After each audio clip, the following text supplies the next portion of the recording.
I'm going to make a chicken involtini using this chicken fillet and some spinach and basil as well. So to start this recipe, I'll need to flatten my chicken fillet, and I've protected my chopping board with some baking paper, and also will help to keep the chicken together while I'm flattening it out using a rolling pin. So just folding this over,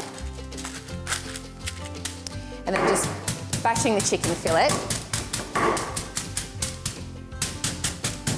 to create a nice even thickness.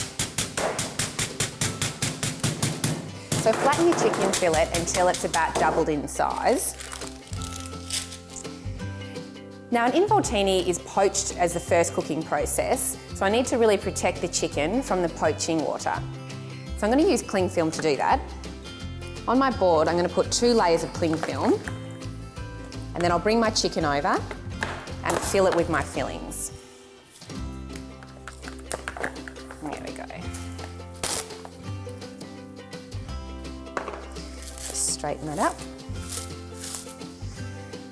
So bring my chicken back and peeling away the paper down onto the cling film and bringing it off the other side. Now I'll use some salt and pepper to season.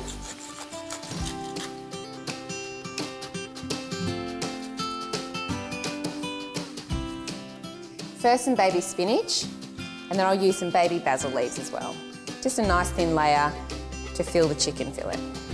You roll the chicken over on itself and then wrap the chicken nice and firmly within the cling film to seal it. You can tuck the little ends in as well to make a nice shape. It's best if you actually rest the chicken on its seam, because as the chicken cooks it will actually stay in that position. Bring up the other side to make the seam, rolling it down on itself nice and firmly. And then to the ends, twisting it over and over and over until you can ultimately tie a knot in each end. So that will seal the chicken and make sure that no poaching liquid gets in as it's cooking.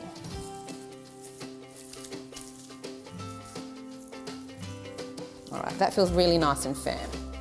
Once your pot of water's come up to a very light simmer, gently poach your involtini for about 20 minutes until they're just firm and cooked through.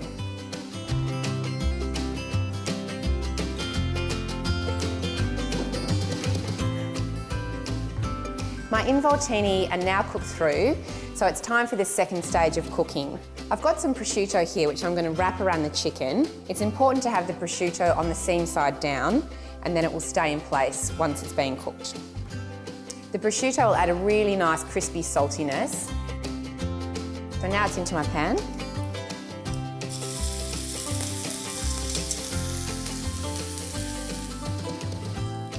So my involtini has been frying off just for a few minutes in the pan, just enough to get a golden crust on the outside of the prosciutto. And now I'm ready to serve. So I'm going to slice the involtini lengthways into about 4 pieces. You can trim the ends if you wish, just to give a really neat result.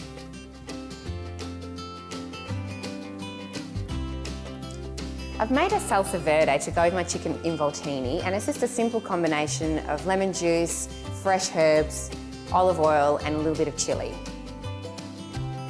And now it's definitely time for a glass of wine.